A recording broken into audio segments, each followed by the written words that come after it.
Bueno, como les decía, esta es la segunda parte de una clase que quedó grabada y está publicada. Así que para los que se sientan que están un poco perdidos, pueden después ver la primera clase y ahí se enchufan.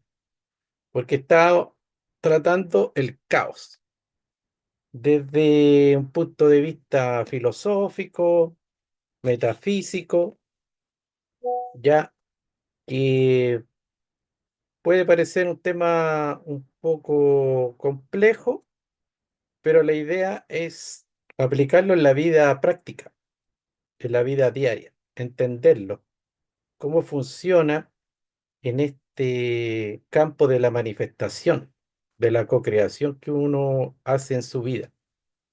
Ya entonces, en esa primera clase empezamos con los primeros conceptos del caos y quedamos en esta parte que se refiere a que en nuestra vida, en el nivel de manifestación, ya en nuestra mente, porque todo comienza en nuestra mente, toda creación, toda manifestación comienza en un plano muy sutil, en el plano de la mente sin pensamiento, pero después esa mente se enfoca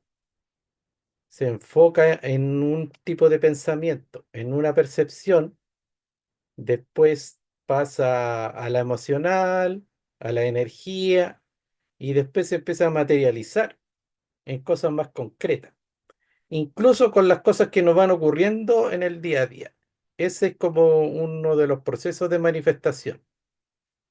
Pero obviamente, como esta enseñanza está basada en José Luis Parise, él habla de que son 11 pasos ya que hace nuestra mente, nuestra alma, para manifestar nuestra realidad, nuestro destino. Incluso nuestras próximas encarnaciones tiene que ver con lo que nosotros podemos lograr y no lograr en una vida. ¿Ya? Entonces eso va determinando también lo que va a ocurrir después en próximas encarnaciones. ¿Ya? Y en esta mente, en esta parte muy sutil, que son las creencias, los pensamientos, la percepción, entra a correr lo simbólico, lo real y lo imaginario. Entonces, aquí hablando del caos, nosotros, y cuando hablamos de caos, hablamos de todo eso que consideramos que no está ordenado. Son los obstáculos, las cosas que no nos funcionan, que no nos resultan mal, lo que consideramos que produce mucha confusión, sufrimiento, ¿ya? Y entonces nosotros percibimos mucho caos, sobre todo cuando se habla del mundo, de cómo se ve la humanidad, el exterior, hay una percepción caótica. Y también en cosas que nos van ocurriendo, ¿ya? Entonces nosotros tenemos ahí una dimensión simbólica, una real y una imaginaria. Nosotros imaginamos el caos, ¿ya? También lo percibimos como algo real con las cosas concretas y también lo simbolizamos. Aquí dice que, bueno, lo voy a volver a leer porque quedamos acá y es bueno para seguir. El imaginario nos hace obstáculos a las otras dos vertientes, o sea, a lo real y lo simbólico, porque nos imaginamos el caos como algo malo que mejor hay que evitar y que si no estuviera estaríamos más felices. O sea, así percibimos el caos. Con lo cual entonces se equivocó la historia de la humanidad y todos los iniciados están equivocados. O sea, si pensamos así, no hay iniciado que no vaya a buscar el caos. Cristo no fue a buscar la armonía, fue a buscar el caos. Fue a buscar a los romanos, los provocaba. Lo mismo puedo decir de cualquiera. Más vida ordenada que la que tenía Siddhartha Gautama, vivir en el palacio del Padre, todo el día haciendo nada y con la riqueza asegurada para el resto de su día. Fue a buscar el caos. Bueno, suponemos que nosotros algo sabemos de la historia de Siddhartha Gautama Buda, el Buda más famoso, que él vivía en la morada del padre, en un castillo protegido con riquezas, con oro, con su mujer, con su hijo, y tenía una vida de rosa porque nació en cuna de oro. Sin embargo, Gautama tenía inquietudes existenciales, entonces él salió a vivir ya, conocer la verdad, y para eso tenía que salir de ese palacio. Entonces después él vivió de todo.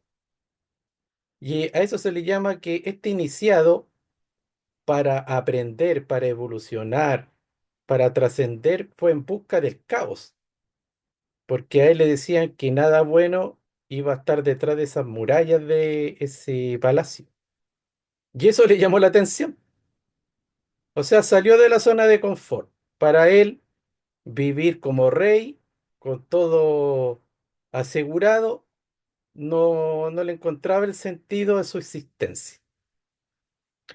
Y bueno, Cristo aquí también lo ponen de ejemplo, pero dicen que todos los grandes iniciados hicieron ese camino de, en el fondo, comenzar desde el caos y empezar a manifestar algo ahí, a dar una enseñanza, a ordenar, a ayudar a las personas y asimismo en medio de contextos bien caóticos. En la historia de Jesús, él siempre salía a caminar por las plazas, andaba en las muchedumbres, no estaba alejado de lo que ocurría en el mundo, en el contexto social. Ahora, tenía un enfoque bien distinto a los políticos, a los sacerdotes, sino que él hablaba de un camino interno, de un camino de liberación interior, y en el exterior solamente se cumplía con un rol correcto, con lo que había que hacer en relación a las personas. Pero nunca el camino de estos iniciados fue hacer del mundo un paraíso en sí mismo, porque ellos, bueno, Cristo decía que él no era de este mundo, y él hablaba del reino de los cielos, no hablaba de hacer este mundo un paraíso. En el mundo, porque el mundo material tiene sus leyes y también la tercera dimensión tiene esas mismas leyes que son de dualidad, donde hay confrontación, donde hay conflicto, donde existe la decadencia, la vejez, la muerte, la decrepitud, y también grandes culturas nacen como en edad de oro, después caen en decadencia y después existe el fin de la civilización. Entonces, eh, siempre hablaban de un estado de conciencia superior y de un mundo, se podría decir, de un mundo real, un mundo espiritual que iba más allá.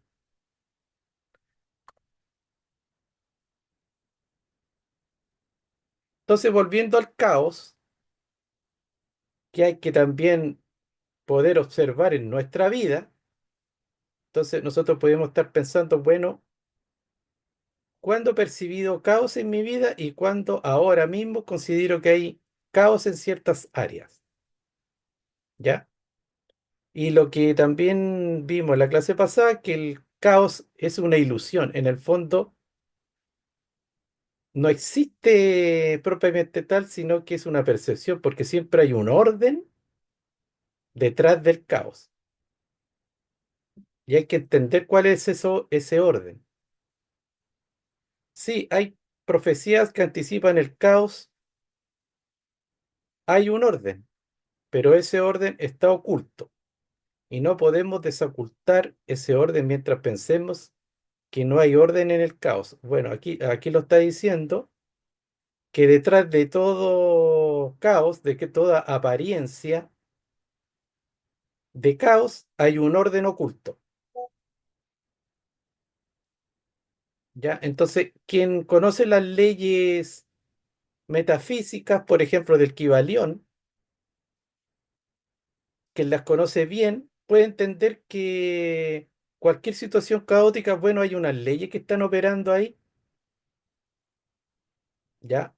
Y si las profecías del Apocalipsis, las profecías que hablaron mucho de estos tiempos que son demasiado caóticos, eh, hablan y se pueden pronosticar, quiere decir que hay un orden detrás, porque si algo se puede pronosticar, quiere decir que hay ciertas leyes y cierto orden, o si no, no se podría pronosticar. Entonces, el caos ahí se demuestra que sí deviene de un orden oculto. Parece que alguien preguntó algo en el chat. Ujú. Pero no lo puedo ver ahora.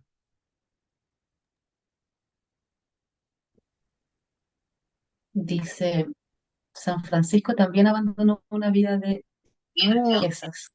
No sé si es... Claro, todas las, claro,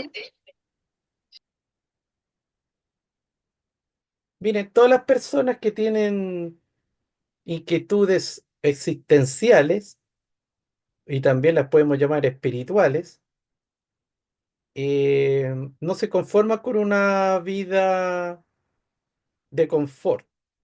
O sea, siempre buscan entender, comprender, y para eso también buscan la adversidad, porque en la adversidad los espíritus se templan, no en el confort. En el confort uno se duerme, ¿ya? Incluso me acuerdo de Gurdjieff que decía, mire, si tú quieres despertar en un momento muy rápido, bueno, tírate bueno, pero en ese tiempo no había skate, era como tirarse por un cerro en un carro.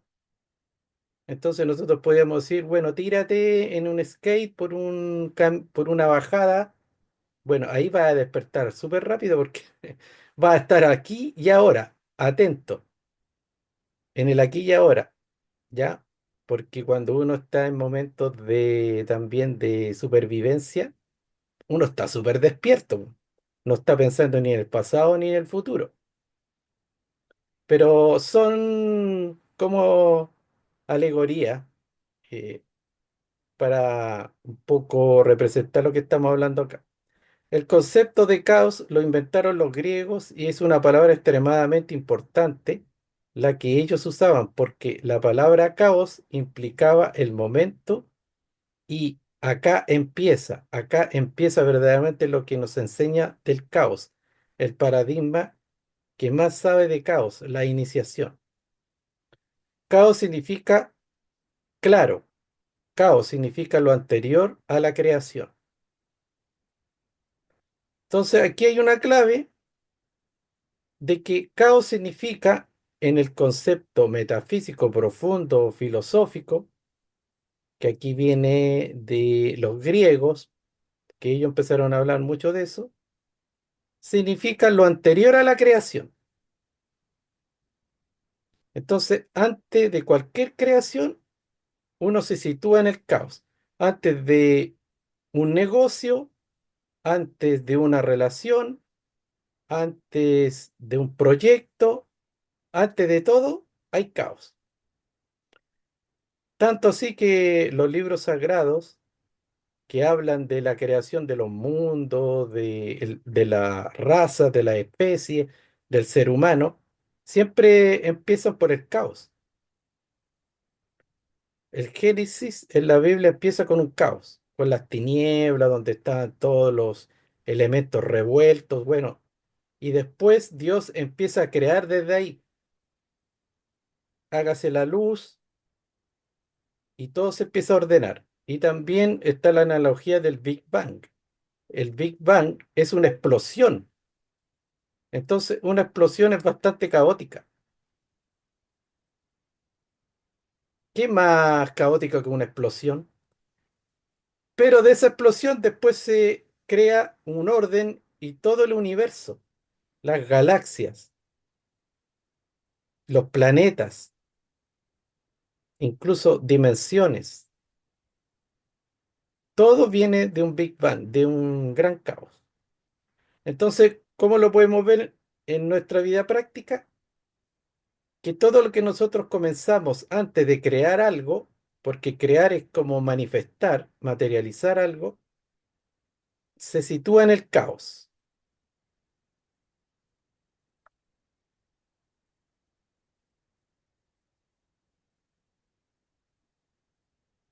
Mire, cuando yo hablaba de una relación, por ejemplo, cuando dos personas comienzan una relación amorosa, comienza un enamoramiento.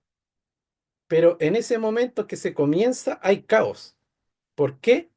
Porque está todo revuelto y hay miles de ideas, y hay miles de expectativas, de idealizaciones, de imaginación y de simbología, y todo está revuelto porque ahí todavía no se crea un orden, todavía no hay un enfoque coherente y ordenado con respecto a eso.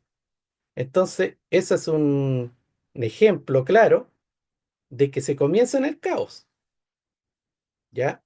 Hay mucha nebulosa, hay muchas cosas incógnitas, muchos misterios, y como les digo, lo que salía antes de que el caos ahí tiene un componente simbólico, real e imaginario. Uno empieza a imaginar, pero son puras proyecciones mentales, ¿no? Y ya, ¿qué es lo real? Hay pequeños rasgos de lo real. Esta persona es aquí, mide tanto, el cuerpo físico, su trabajo, bla, bla, bla, y está lo simbólico. ¿Qué simboliza todo eso para uno? Pero lo importante es que uno entienda que hay un inicio caótico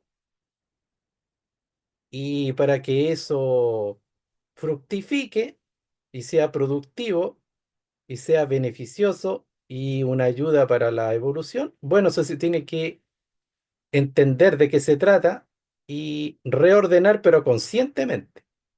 Porque el caos es un orden que se produce inconsciente, porque uno lo percibe como anarquía, desorden, pero es un orden.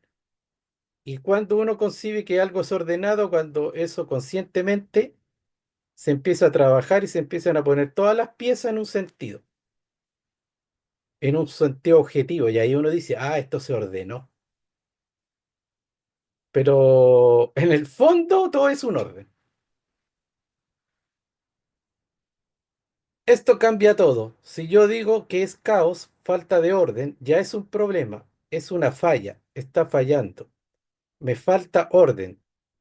Si yo digo caos, es lo anterior a la creación, ya miro con otros ojos y voy en busca, no, a buscar otra cosa para resolver lo que tengo que resolver. O sea, aquí vuelvo a repetir que si uno percibe el caos como que algo está fallando, ahí hay una falla en la percepción, porque hay un orden oculto. Pero si uno empieza a entender ya que es lo anterior a una manifestación a voluntad, como yo la deseo, ya ahí empiezo a pensar de otra manera. ¿Qué hay que resolver? El caos o la falta de creación. Los griegos que inventaron el concepto no nos dejaron lugar a dudas. Lo que hay que resolver es la falta de creación. Si ahora nos vamos a los escritos sagrados, es lo mismo. Ante el caos, la deidad creó universos. Ante el caos, bueno, aquí está repetido, la deidad creó universos.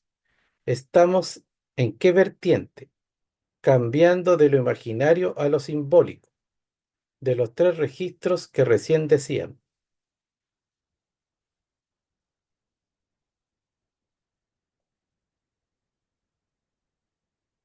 Bien, estamos cambiando de registro, pasando de entrada del imaginario, que imaginarnos que es el caos, y caos es falta de orden, un problema, etcétera.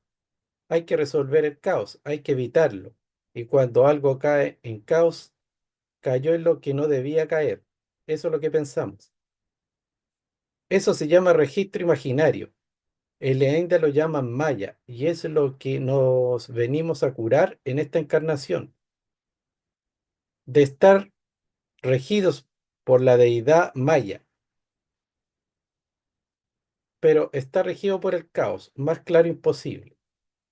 Bueno, en la India, caos es igual a Maya, a una ilusión.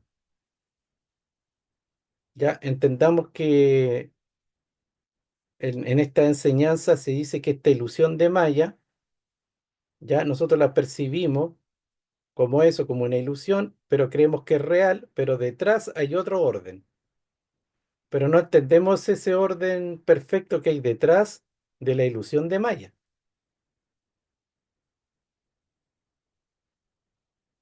Por eso que nosotros chocamos y caemos en negación cuando no entendemos y no percibimos ese orden.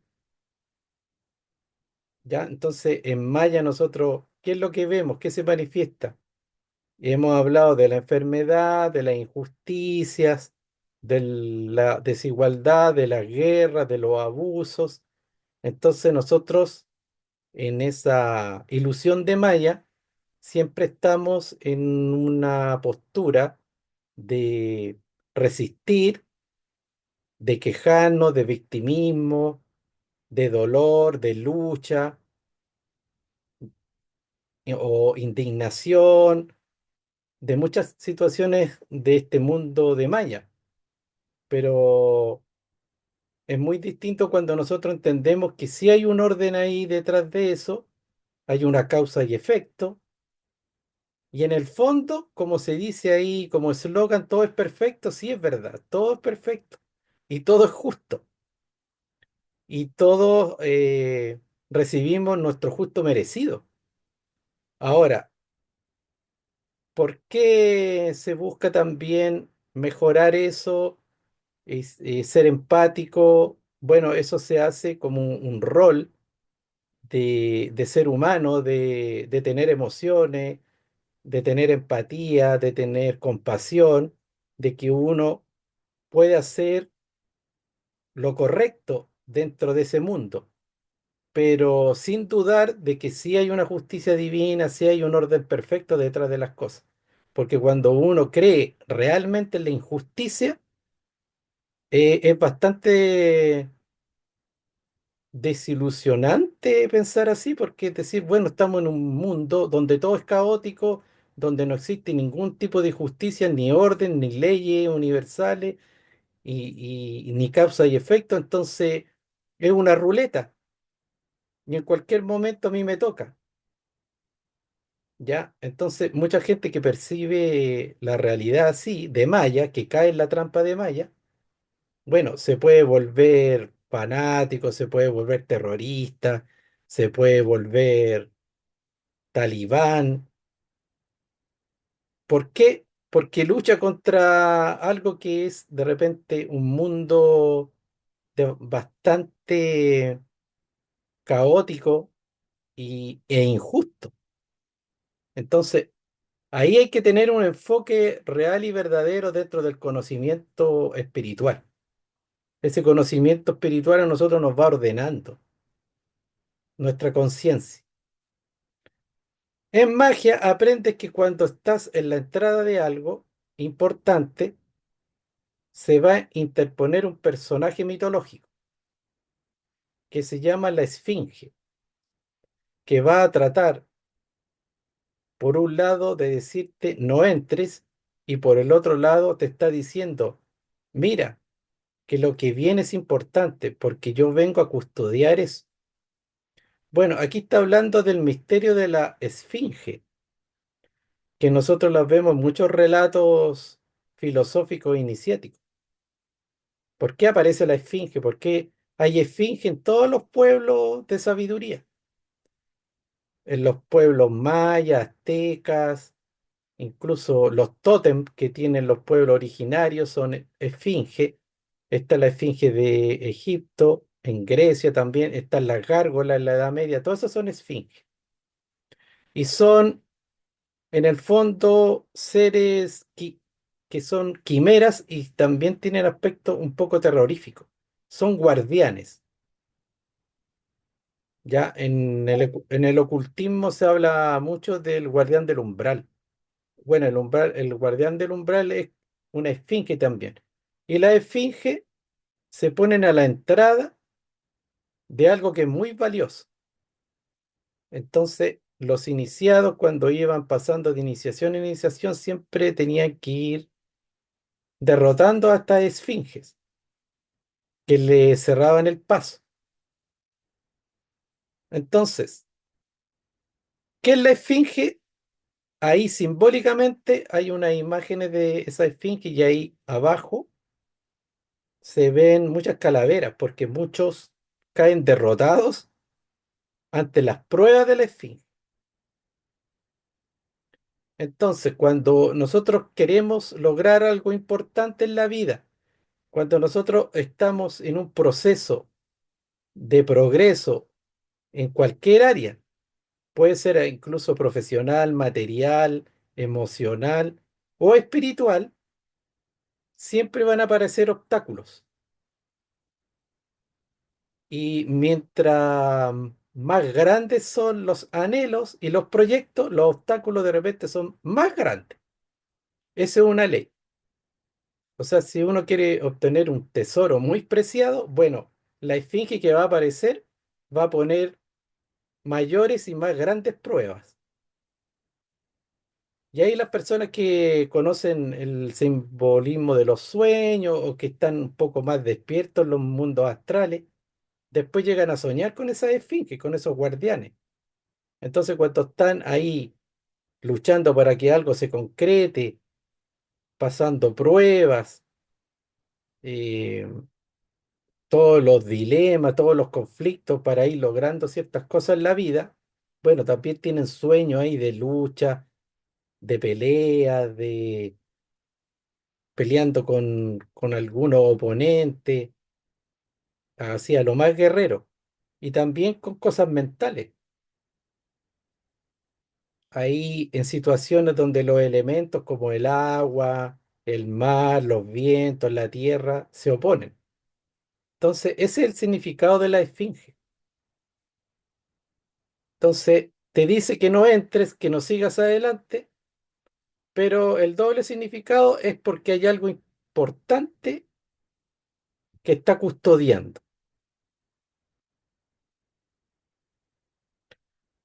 Para eso basta ver toda esta historia épica de la mitología. Siempre los héroes que iban en busca de un tesoro, de lo que sea, tenían sus pruebas y tenían que luchar con muchos monstruos, muchos seres de todo tipo. Y ahí iban subiendo, iban adquiriendo esos niveles de ser, del ser. Pero como les digo, eso ustedes lo pueden ver en una cosa muy grande, muy iniciática, espiritual, pero también en procesos más humanos. Las leyes funcionan en lo pequeño y en lo grande. ¿Dónde están las esfinges? En la entrada de las pirámides, en la entrada de los templos. Quiere decir, por un lado, trataban de tener caras horroríficas para frenar al que no estaba capacitado, al que no estaba preparado. Pero al mismo tiempo, la esfinge me decía, pero acá adentro hay algo importante.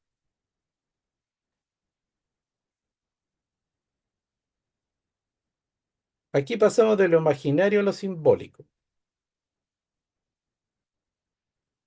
Azar, problema. Cuando una persona entra en caos, empieza a describir el caos. Uno le dice, bueno, a ver, ¿qué te pasa? Y estoy en caos, mi pareja tal cosa y tal área, bla, bla, bla, bla.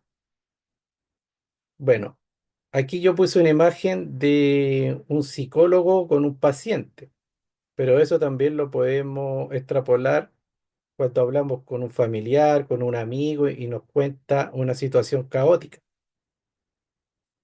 Aquí dice, y se puede pasar toda la sesión, todo el año, toda la vida describiendo el caos. Si tú lo escuchas atentamente, va a ocurrir algo. Te vas a dar cuenta de que no dice lo que quiere lograr. Ya hay una falta de creación ahí. Se cree que porque está contando el problema, es obvio que eso es lo que quiere lograr y no es así. Entonces, por eso que hay muchas herramientas terapéuticas que tienen los psicólogos y otras terapias que tratan de ver realmente las necesidades de las personas que le pueden estar contando una serie de problemas, ya, porque están ahí realmente en un conflicto de todo tipo. Entonces uno puede ir indagando, viendo más allá. Se puede decir como mirando bajo el agua. ¿Cuáles son las necesidades internas? ¿Qué quiere esa persona? Entonces ahí después uno lo puede dirigir a que realmente le diga qué es lo que quiere lograr. O sea, pero ¿qué quiere? Y para que deje de relatar todo el rato el caos, que lo está percibiendo imaginariamente. Entonces uno le tiene que después demostrar que no, que eso que lo percibe caótico es un orden co-creado por la misma persona, pero de manera inconsciente, y que ella misma lo puede ordenar de acuerdo a lo que quiere, a lo que desea, de cómo debe ser la situación. Pero para eso hay que entender esas leyes metafísicas que van desde la mente hasta la manifestación.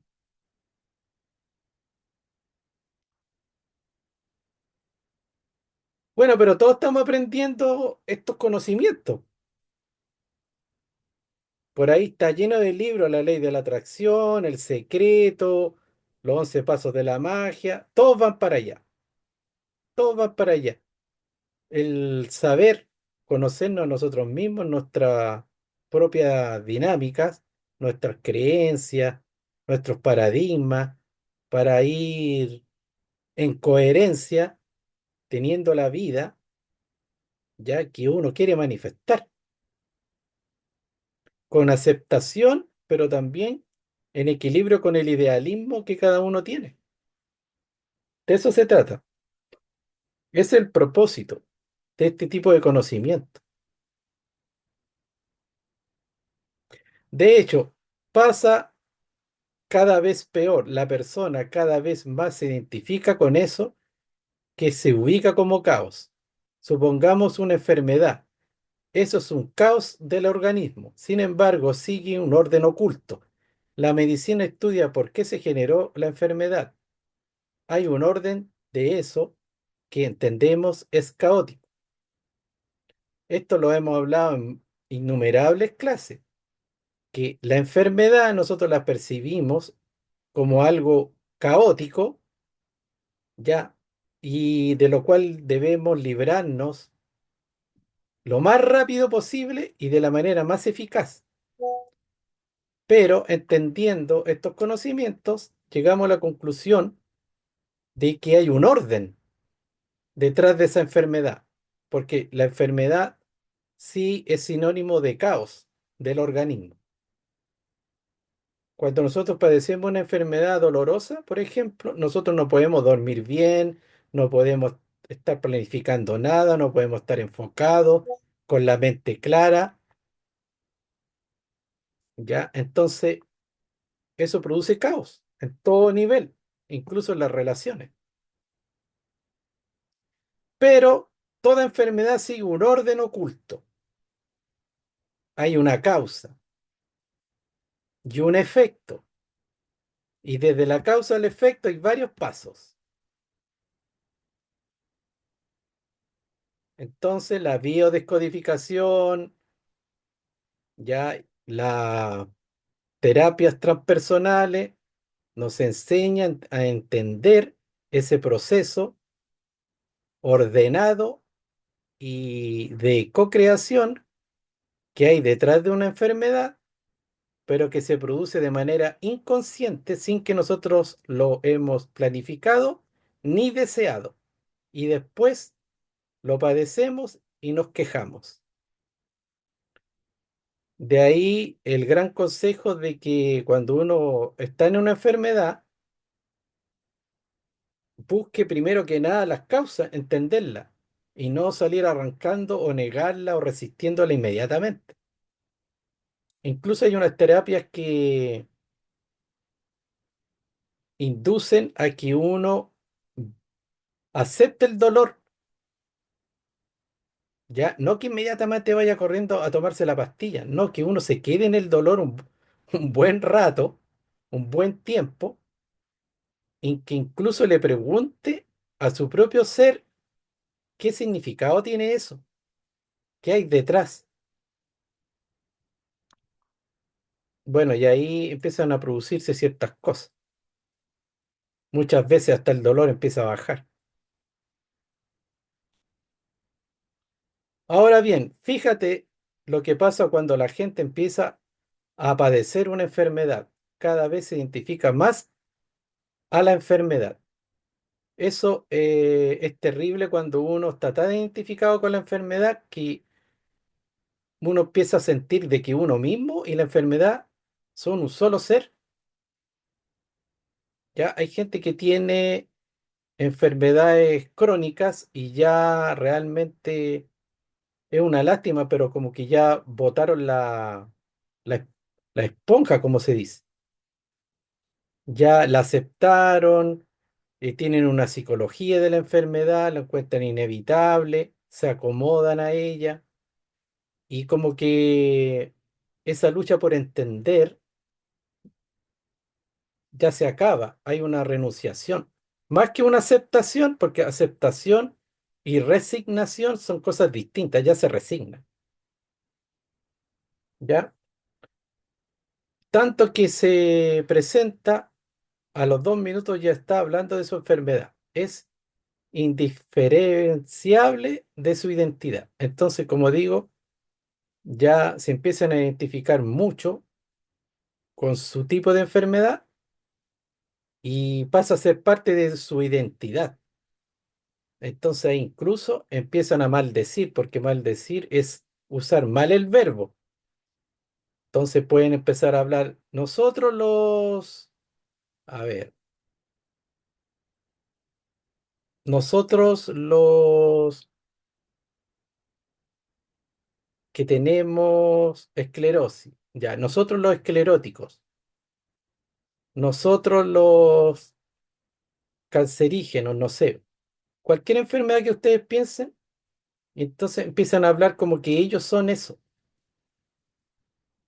No, pues hay que siempre tener el enfoque de que eso se está padeciendo y eso le está diciendo algo, pero que uno en el fondo no es la enfermedad.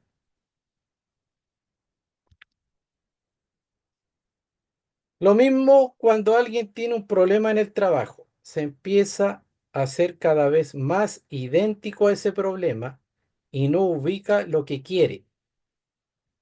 Ah, eso también puede ser una clave. Cuando uno tiene una enfermedad, hay algo ya que uno quiere y que se está manifestando como todo lo contrario. Entonces uno tiene que volver ahí a ese caos y ordenar, o sea, ¿qué es lo que quiero? ¿Ya? Entender el orden de ese caos y situarse en lo que se quiere, en lo que se quiere lograr. Y si tú le preguntas, bueno, ¿por qué no me dice 1 minuto? ¿Usted qué cree que es la solución? ¿Qué quieren? Hablan 2 renglones y darles tiempo por reloj y vuelven a hablar del caos. Esto le da una poderosísima razón a lo que estamos diciendo. ¿Qué es caos? Dijimos falta de creación, no falta de orden. El primer paso empieza por ahí.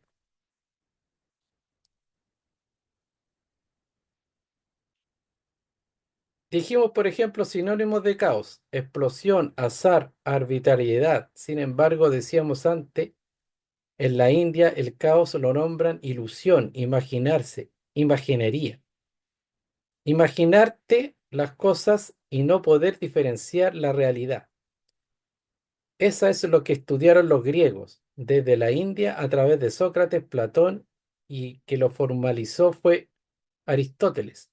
Entender al caos como un maestro es entender de entrada qué hay que hacer ante el caos. Tinieblas. Las tinieblas en esto tenían mucho que ver porque uno de los hijos del caos era tinieblas.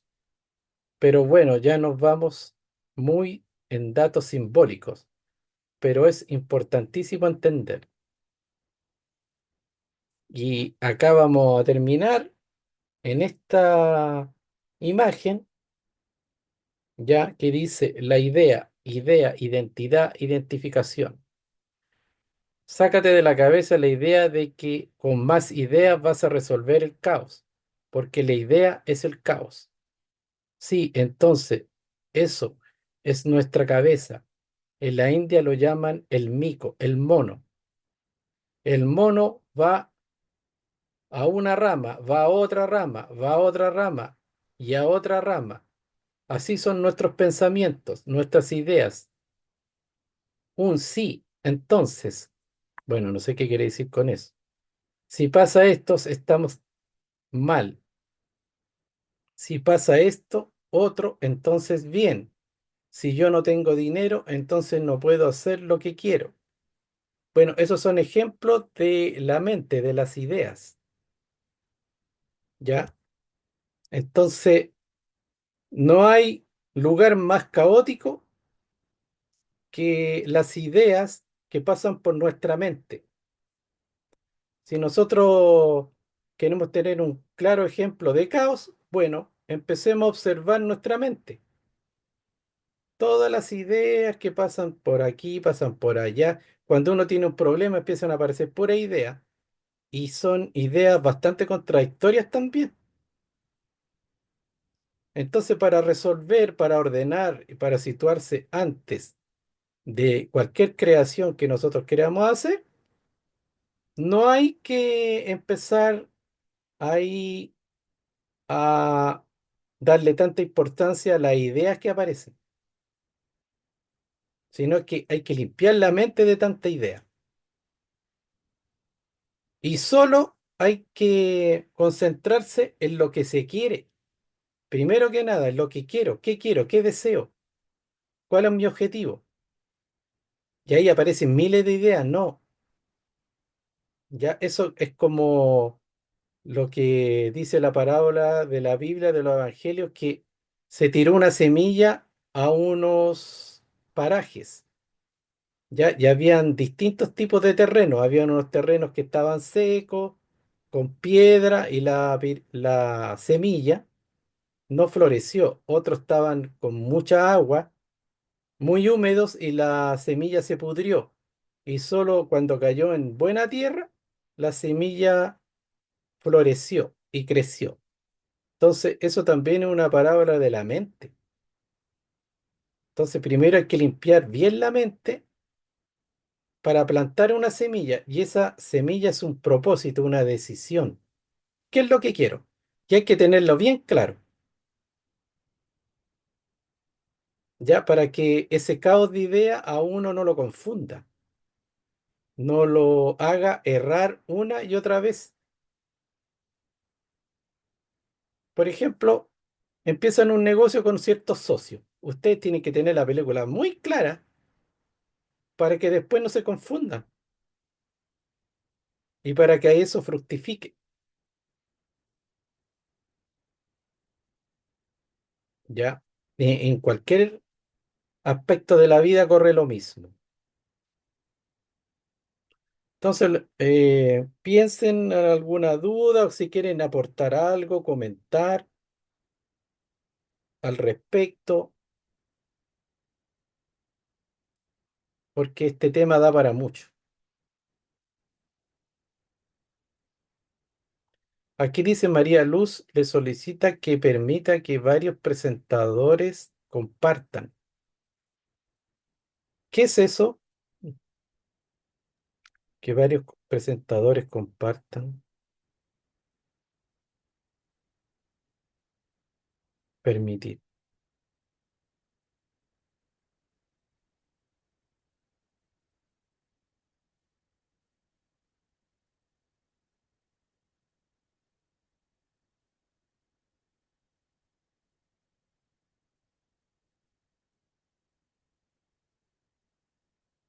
Aquí Ricardo puso, es caos, es la antesala de la creación como la noche oscura es la antesala al despertar.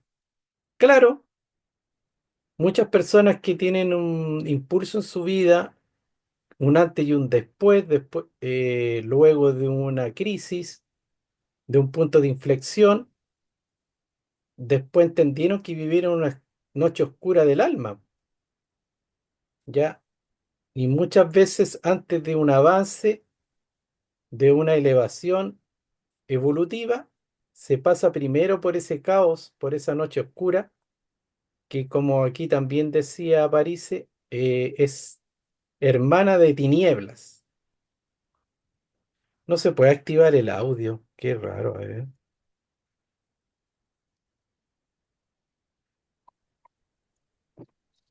Es que cada Y, persona tiene que activar el audio.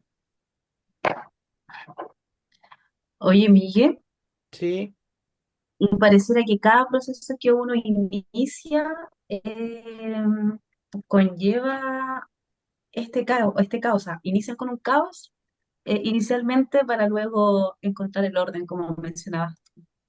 Porque pusiste ejemplo también de las relaciones eh, laborales, entre claro, de otros. todo.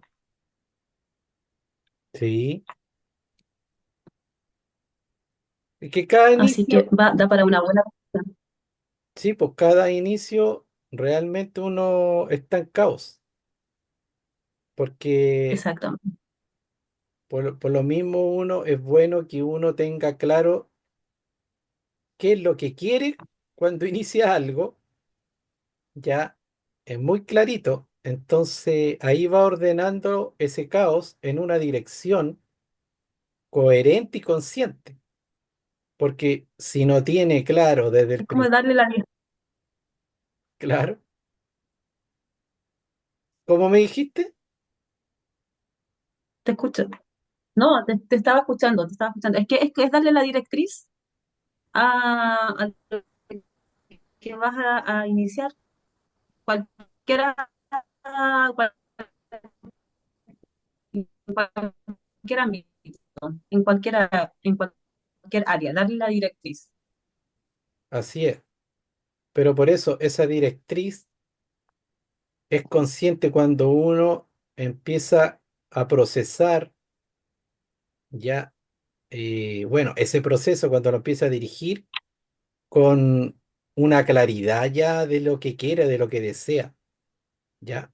Y después viene, bueno, esto como corresponde a los 11 pasos de la magia, después vienen los otros pasos que con el verbo explicar y comunicarse exactamente con lo que uno quiere. Eso es bendecir, porque muchas veces con el verbo se empieza a maldecir en el sentido de no nombrar correctamente lo que uno quiere ni a las personas con los cuales tiene un proyecto.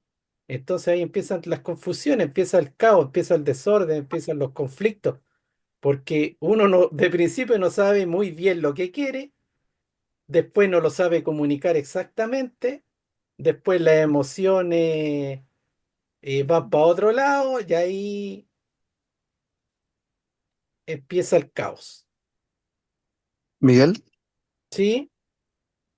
yo quería hacer hincapié en un punto que hablaste que era sumamente importante, encontré yo, que para dilucidar el caos y obviamente transitarlo de una mejor manera, era de suma importancia el aspecto del autoconocimiento.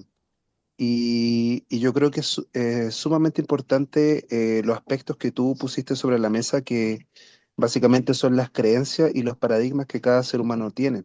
Si no se tienen claro esas directrices también, o sea, esas esos nortes que nos dirigen, difícilmente vamos a causar de buena manera y vamos a transitar bien este caos que nos enseña. O sea, Claro, básicamente las creencias que cada uno tiene nos condicionan hacia cierto lugar y los paradigmas también nos bloquean esas puertas hacia las cuales vamos. Entonces hay como una especie de interferencia entre ambas.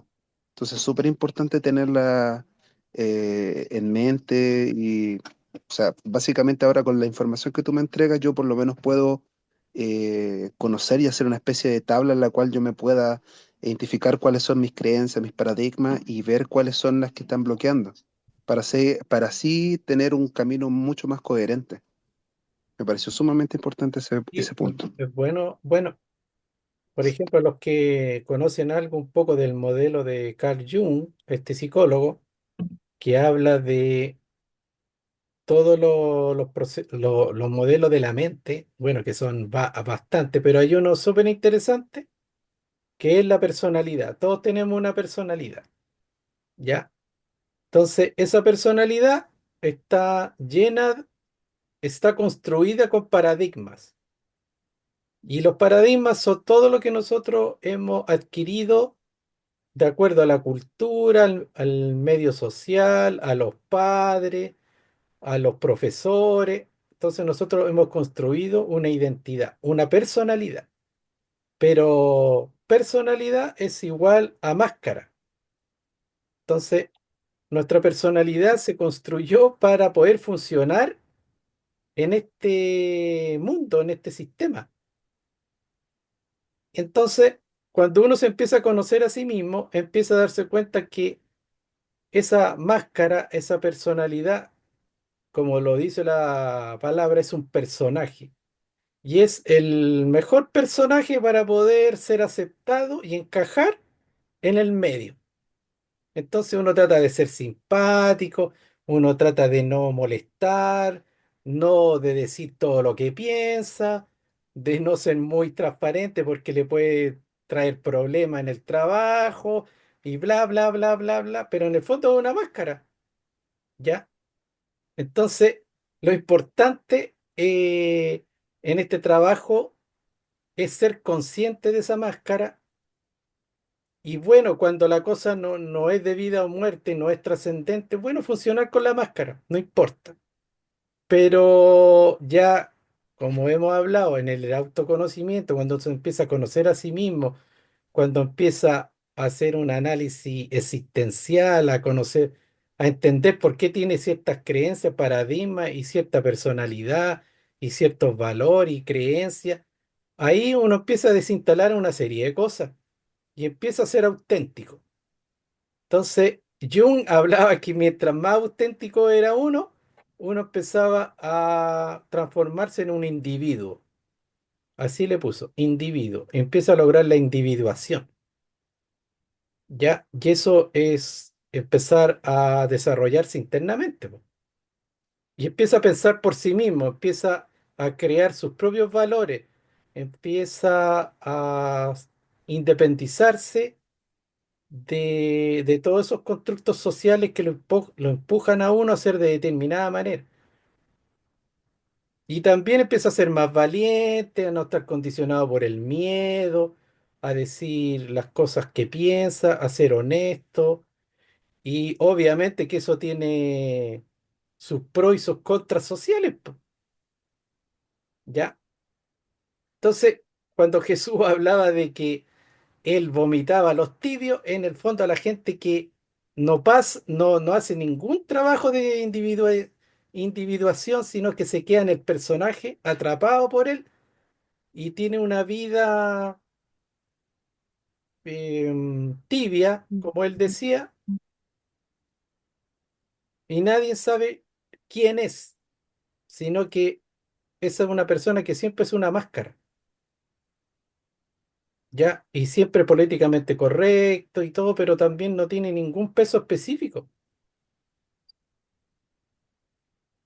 Entonces, el camino de individuación, después cuando se llega a niveles ya muy desarrollados, ya se empieza ya un camino de iniciación, incluso espiritual, porque una persona que ya logra mucha individuación después empieza a conocerse a un nivel espiritual.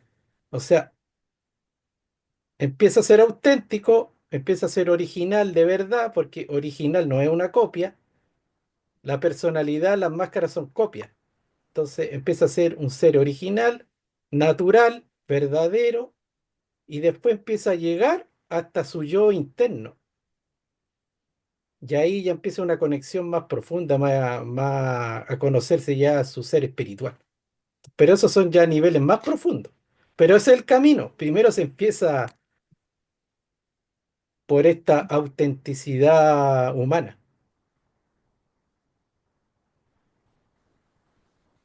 Bueno, ¿alguien más tiene alguna pregunta, un comentario?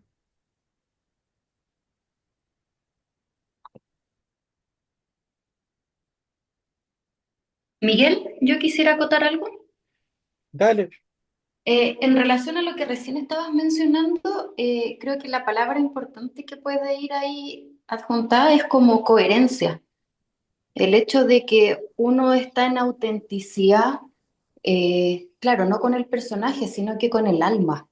Entonces, al haber esta autenticidad, genera una coherencia y una creación de matriz que te ayuda a que puedas crear y que vaya saliendo y transformando este caos en creación. Entonces, creo que eso es súper importante, estar en coherencia con lo que tú sientes, con lo que piensas y con lo que haces. Y creo que cuando estamos en coherencia, podemos estar como en nuestro potencial. Eso. Claro, mira, cuando tú logras la coherencia, tú empiezas a tener un orden, pero es un orden consciente. Y se supone que cuando uno está en coherencia quiere estar en armonía y en salud, en prosperidad, o sea, nadie está en coherencia buscando lo contrario. Pero cuando uno se da cuenta que hay un conflicto interno entre lo que siente, lo que piensa y lo que hace, ya uno se percibe en caos. Pero uno tiene que entender que, bueno, ahí hay un orden oculto, pero que no me satisface. Entonces yo tengo que volver a reconocer ese caos y ordenarlo para lograr esa coherencia. ¿Ya? Entonces, eso lo podemos ver. Un ejemplo, las relaciones tóxicas. Una persona puede estar muy enganchado, muy enamorado y está sufriendo y no es lo que quiere y actúa de una manera que no quiere también, o sea, caos. Pero si logra la coherencia, está en armonía. O yo pienso, siento y lo vivo de acuerdo a una armonía, un orden. Ahora, como somos humanos, todo tiene un nivel, po, o sea, siempre nosotros vamos a estar con muchos niveles de caos o de conflicto, pero con esta enseñanza, con estos conocimientos, nosotros los vamos a ir procesando de una manera más efectiva y no nos vamos a identificar ya como que ese caos, esos conflictos son parte de la existencia y nos vamos a resignar y conformar con eso. Porque ahí en el texto también salía, la identificación con este caos no sirve. O sea, yo he escuchado a muchas personas que dicen, oye, pero si el amor y el sufrimiento eh, son lo mismo, o sea, quien ama y quien sufre es parte de. O sea, yo creo que claro, en el proceso del amor, como no somos seres iluminados y no vivimos en perfecta coherencia, obviamente que nos van a traer conflictos y grados de sufrimiento, pero hay que partir de la base que no son lo mismo, de que yo en alguna parte de mi psiquis los tengo unidos, con una falsa creencia, con un trauma, con una experiencia, con lo que sea. Eso yo lo tengo contaminado, pero uno tiene que partir de la base que no son lo mismo. Amor y sufrimiento no son lo mismo. Amor y dolor tampoco. Que es parte del proceso, sí, van a estar conviviendo juntos, pero la gente que piensa que son lo mismo, que es una condición sine qua non, amar y sufrir, ya empieza mal. Entonces, ¿cómo va a ordenar el caos? ¿Cómo va a seguir avanzando si ya partió de una falsa creencia? Ese es un ejemplo. Bueno, si no hay más comentarios, lo dejamos acá y nos vemos la próxima semana.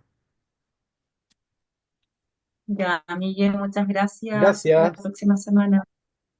Gracias, Chao, Miguel. chao. gracias, Chao. que estén bien. No, buenas Gracias, buenas noches. noches. Que estén muy Gracias. bien. Chao. Chao, Muchas chao. gracias.